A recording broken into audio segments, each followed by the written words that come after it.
Something strange is happening in America in 2025. You don't hear an explosion, no police barricades, no major events on the news. But families, neighborhoods, and wallets are collapsing in silence. An economy not breaking apart. It is quietly cracking from places the eye cannot see. That is why today, we talk about 12 truths quietly reshaping America. Not what Washington declares, not what Wall Street wants you to believe, but what you can feel directly through your fridge, your bank account, your credit card, and even your own sleep. If you've ever felt life getting more expensive, your money more fragile, and the future more uncertain, then what you're about to hear is not theory. It is the life of millions of Americans, and possibly your own. 12. The labor market is no longer strong. It is breaking from the inside. This past October, the United States witnessed a wave of workforce reductions spreading across many industries. Not the mass layoffs that make front-page headlines, but silent emails, internal notices, and last-minute shift cancellations. Tens of thousands of workers in fields from services, transportation, and technology to manufacturing were forced to quit or reduce hours. Yet most of them are not counted as unemployed under current statistical standards. On official reports, the unemployment rate is still around 4.0%. But that's only the surface, because only those who actively searched for a job within the last 4 weeks are counted. Those who just had their hours cut, had shifts reduced, had contracts paused, or gave up after months of applications with no response, all become workers outside the data. New data from the Department of Labor shows the number of people working part-time because they cannot find full-time jobs has risen to more than 4.4 million, the highest level in many months. This is a classic sign of a labor market weakening from the inside. Companies don't announce big layoffs, but quietly cut hours, reduce shifts, and avoid renewing contracts. The transportation sector reports declining workload, dragging drivers' incomes downward. Retail is gradually closing low-performing stores. Manufacturing is slowing due to rising input costs. And alongside that, automation and AI are replacing parts of once stable office jobs, making it difficult for many middle-aged workers to find equivalent positions again. When you piece these fragments together, you see the real picture. The labor market is not as bright as the media describes. It is quietly weakening, like a machine still running but with an engine beginning to overheat. Income is unstable, hours are shrinking. Financial security is more fragile than ever. What do you think? Is the U.S. job market getting better or getting worse? 11. Americans are living on debt, not on income. If you want to understand the true state of the U.S. economy, you don't need to look at GDP charts or listen to optimistic speeches. Just look at people's wallets. And the harsh reality is this: Americans are borrowing to live, not to invest or build wealth like before. Household debt has climbed to 18.6 trillion USD, the highest ever recorded. This doesn't happen when the economy is strong. It happens when income cannot keep up with living costs, and people are forced to use debt as their final lifeline. Credit card debt has also reached nearly 1.2 trillion USD, with average credit card interest rates hitting their highest level in many years. This means people are not just in debt, they're in expensive debt, and it's becoming harder to pay off. Many households are rotating money by making minimum payments each month, falling into a cycle of compounding interest they cannot escape. The most alarming part: Americans are not borrowing to buy homes or major assets. They're borrowing to pay for groceries, gas, electricity, medicine, things that used to be considered basic expenses. When essential costs exceed income, debt becomes the only option. And that is when the economy shows its clearest signs of weakness. Economists often say, spending is the heart of the American economy. But when spending is based on debt, that heart is no longer healthy. It's like a body relying on stimulants to keep moving. Still running, but exhausted. People are still spending not because they are prosperous. They're spending because they have no choice. Yet income is flat, and costs are climbing month after month. An economy where millions of families must borrow just to get through the day is not an economy moving forward. It is an economy gasping for air. What do you think? Are Americans in debt by choice, or because they have no other way? 10. The wealth gap is widening at the fastest pace in many years, and you can feel it right in your own neighborhood. If you pay attention, you'll see that America in 2025 looks like two parallel worlds. One side, those who already had assets, stocks, and homes before 2020. They see their investment accounts rise. They go on vacations. They book restaurants months in advance. They benefit directly from a stock market that is surging upward. But the other side, the much larger portion of America, is living a completely different reality. Prices rise, but wages don't. Home insurance, car insurance, and health insurance are skyrocketing. Electricity, water, and grocery bills eat away monthly paychecks. Middle-income earners are living like low-income earners. This gap is so large that you can see it with your own eyes. A man in Ohio shared in an NPR interview, "My neighbor just bought a new car, and I'm thinking about selling my old one just to pay for insurance that went up 40%. A 58-year-old woman in Arizona said, "I've worked 30 years, never asked for assistance, but last week I had to go to a food bank for the first time in my life." Meanwhile, CNBC reports that the richest 10% now own more than 70% of the nation's total financial assets, the biggest gap since the 1980s. This is no longer inequality. This is an economy split into two clear halves, a K-shaped recovery. The upward branch, people with assets. The downward branch, people living on wages, on jobs, on dwindling savings.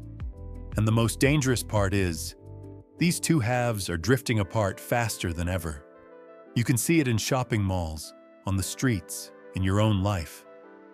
One group is fine, even thriving. The other is barely breathing.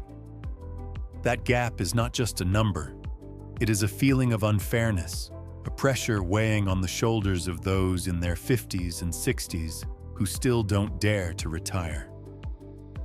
Which branch of the K-shape are you on? And why do you think America has split this way? 9. Food prices have risen to the point of becoming a daily pain. Earlier this year, a report made the whole country talk. For the first time in decades, the price of a basic grocery basket for an American family rose faster than income growth in every age group. The shocking part wasn't the number, but the simple truth. People are paying more for the same meal, even though their income has barely moved. Food, the most essential thing, has now become the clearest financial burden. Beef is up, ground meat is up, eggs are up, milk is up, vegetables are up.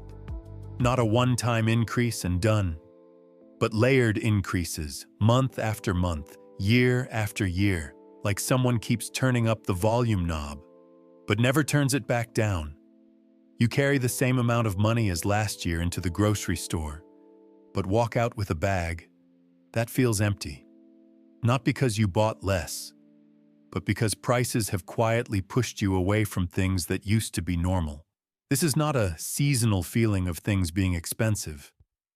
This is a new price structure, fixed, entrenched, and showing no signs of going down. The factors behind it sound technical. Rising energy costs pushing up the entire supply chain. extreme weather reducing crop yields, labor shortages in agriculture, transportation, packaging, and storage all rising. But people don't feel this through reports. They feel it through receipts and through the way they have to remove items from the cart. From fresh produce to things that were once habits like yogurt, fruit, or a nice cut of meat to treat the family. The most painful part isn't the high prices. It's that food, the most basic thing in life, has suddenly become a calculation that must be measured week by week. This isn't the feeling that everything is more expensive. It is a structural shift in American spending, and it is directly affecting every meal in every home. What do you think? Do Americans still have the ability to eat the way they used to? 8. Housing has become a trap. The market is frozen at the worst level in 30 years. This past November, a shocking chart appeared in the housing report. Current home sales dropped to the lowest level since the mid-1990s. Not because there are no houses, not because people don't want to buy, but because the market is stuck in a state where no one can afford to move. Homes are everywhere, but buyers can't reach them, and sellers don't dare leave the house they're in. Home prices are so high that even families with stable incomes can't enter the market. Interest rates hovering at elevated levels make monthly payments balloon as if someone doubled the numbers in the contract. Income has barely increased for years, and when these three factors collide, the market doesn't crash. It freezes. Buyers stand outside looking in. Sellers stand inside looking out, and everything hangs still in midair. The dangerous part is this. A prolonged freeze creates silent consequences. When people can't buy homes, they can't change jobs, can't change states, can't relocate to match their health needs or age. Flexibility, once a strength of the U.S. economy, becomes locked. Households wanting to downsize to cut costs can't sell at the price they need. Young families wanting to buy their first home can't get past the wall of interest rates. Middle-aged adults wanting to leave high-cost states are stuck exactly where they want to leave. And when the market stands still, asset values stand still too, while the cost of living waits for no one. Many experts say a housing market that doesn't crash is a good sign. But in reality, a frozen market is even scarier, because it signals that people no longer have the financial ability to move toward opportunity. They're only trying to hold on to the roof they already have. A strong economy needs mobility. But right now, America is standing still in its own homes. What do you think? Is the U.S. housing market stuck, or is it preparing for something even bigger? 7. The retirement crisis is getting very close, and it's no longer a warning. It has already begun. This past October, a nationwide survey released a number that sent chills through America. 23% of Americans said they must postpone retirement indefinitely. Not because they love their jobs, but because the money isn't enough to stop working. The real picture is worse than the data shows. The average retirement savings of a 55-year-old American is only about $50,000 to $60,000. That amount isn't enough for 1 year of medical costs, plus utilities, plus food in many states. And elder care expenses, in many states, $70,000, $100,000 per year. The retirement that previous generations once had, now for many people is just a blurry dream. So many Americans at age 62, 65, even 68 are having to rewrite their lives.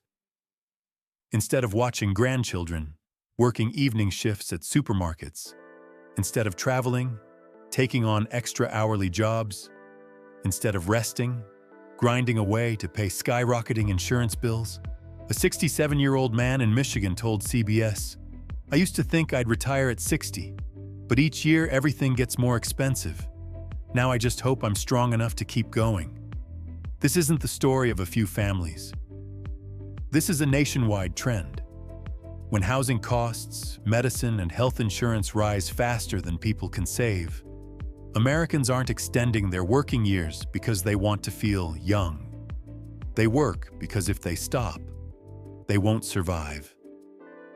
And when an entire generation must keep running until age 70 without retiring, that's no longer a personal issue.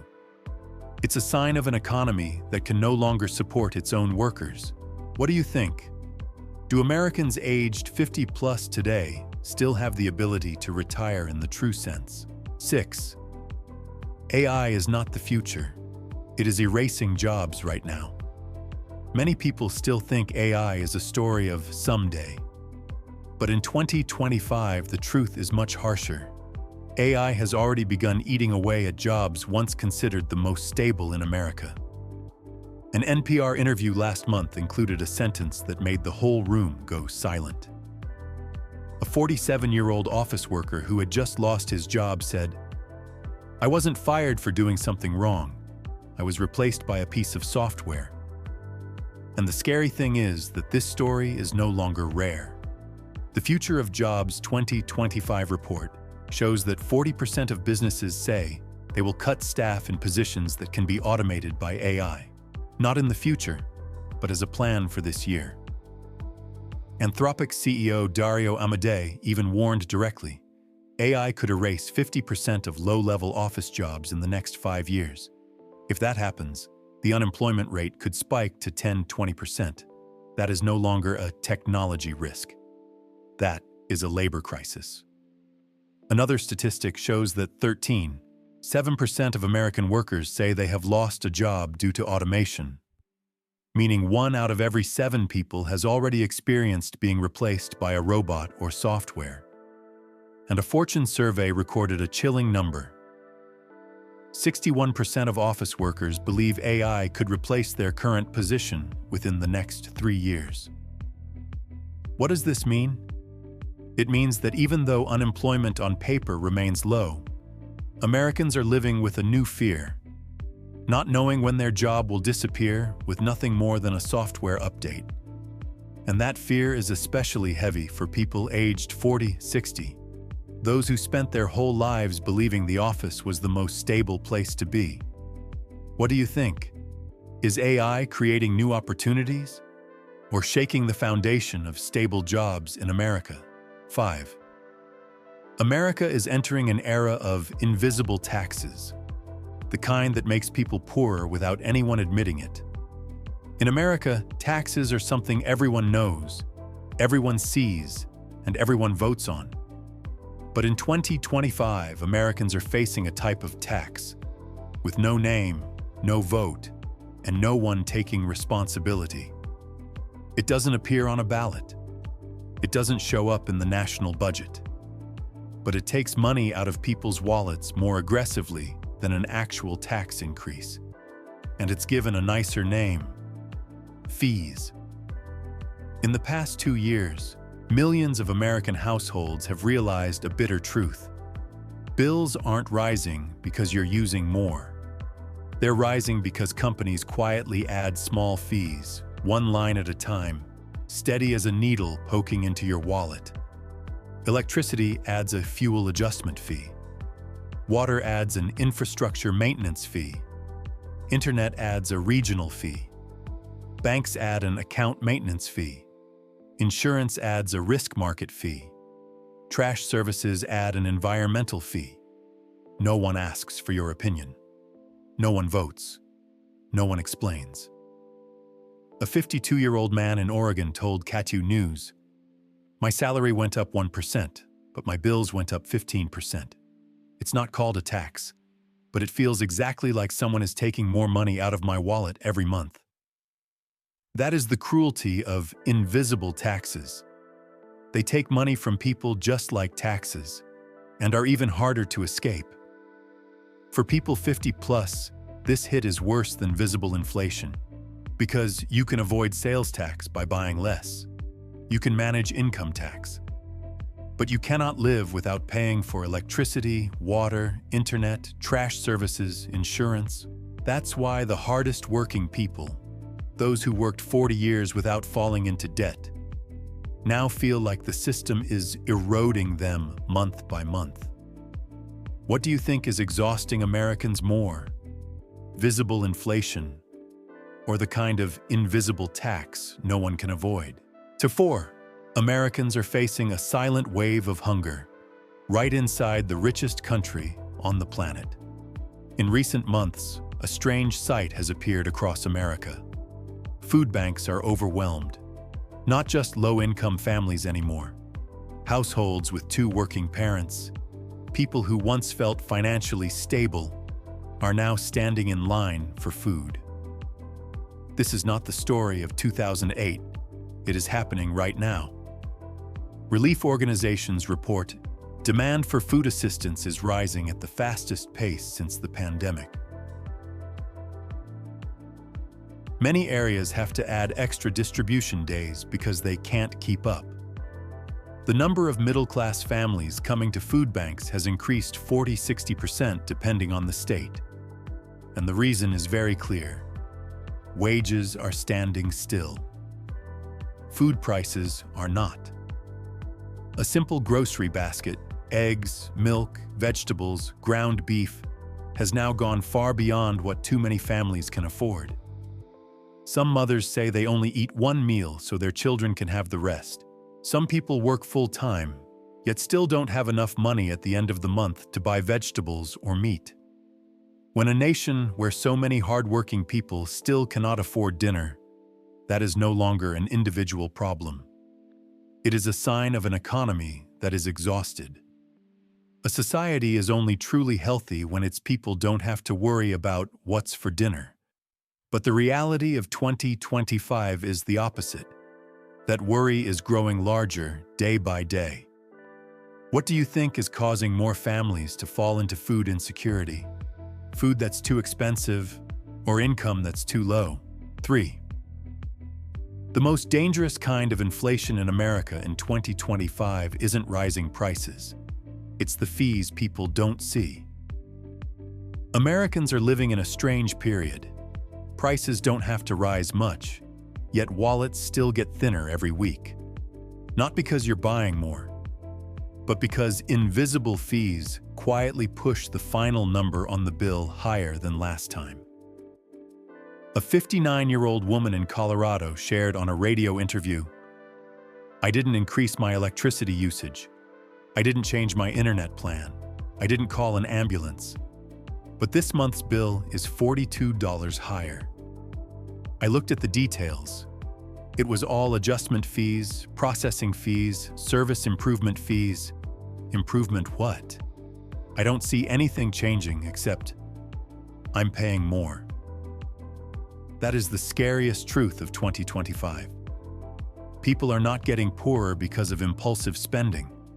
They're getting poorer because of things they never actually bought. No CPI chart measures this. No report includes it in official inflation data. But it is creeping into every corner, from utility bills to insurance, internet, even bank accounts. Quiet, subtle, but steady. Like water leaking through a crack and sinking the financial boat of a middle-class family. Many Americans no longer measure their living standard by the paycheck they receive, but by how much is left after paying fees they never willingly chose. You cannot call that cooling inflation when every month you open a bill and the amount due rises with no clear explanation why. What do you think is making Americans poorer faster? Rising prices or the hidden fees no one sees? 2. Insurance is no longer a bill. It is a warning that old age is being squeezed. The news says inflation has cooled, but if you ask any middle-aged American, they'll tell you something completely different. Insurance bills are rising faster than anything else in their life. And they're rising in a way you cannot avoid. Home insurance, once just a small percentage of a household budget, has now become the biggest expense after housing and food. In 2024, the average increase was 8%, nearly 3 times the general inflation rate. Over the past 2 years combined, many families are paying 20% more for the exact same home. Not because they renovated, not because they requested more coverage, simply because insurance companies are pushing climate risk and rising claim costs onto consumers. The U.S. Treasury even had to warn that home insurance is becoming too expensive and too hard to obtain, especially in states hit by hurricanes, floods, and wildfires. And when insurance pulls out of an area, people don't just lose protection. They lose the ability to sell their home, get a mortgage, or even keep their property safe. But the harshest blow is auto insurance. From 2020 to mid-2024, many people watched premiums increase by 70–75%, while their income barely moved. Every renewal period, the number jumps like someone accidentally added an extra zero. Axios calls this stealth inflation, ghost inflation. No one sees it. It doesn't show up in CPI. It's not mentioned in economic speeches. But it eats into every family, every month, every year. For Americans in their 50s plus, where home, car, health are the 3 pillars they must pay for, insurance is no longer a bill. It is a knife pressed against their retirement, cutting away the very dollars meant for medicine, rest, and a bit of peace. And the scariest part? You can't negotiate with it. You can only pay or lose your financial safety. Which insurance bill is rising fastest where you live? 1. Delaying retirement. One of the most shocking statistics from the end of last year. 23% of Americans have to delay retirement, not for a few months, but indefinitely. Imagine working 35 to 40 years, and when you reach age 60, instead of breathing a sigh of relief, you have to sit down and ask yourself, do I have enough money to live another 20 years? Many people answer, no. The average retirement savings for the 55–64 age group is around $50,000, $60,000. 1 year of medical expenses or a single hospital stay could wipe out that entire amount. And housing, insurance, medication, none of them are getting cheaper. A 66-year-old truck driver in Indiana told CBS, "I'm afraid to retire. I'm scared of waking up one day and not having enough money to buy my medicine." And here's the part few dare to say out loud. America now has a generation forced to work until age 70, not because they want to feel useful or still energetic, but because the moment they stop, they won't have enough money to live. Retirement is no longer the reward after a lifetime of work, but a privilege only the wealthy can afford. How many Americans do you think truly have the ability to retire in the real sense? The American economy doesn't collapse in one night. It collapses little by little, inside the everyday lives of ordinary people. If these 12 truths helped you see more clearly what is happening, hit like and subscribe, because in the next part we will go even deeper into the things the media won't say. And what do you think is affecting Americans' lives the most right now?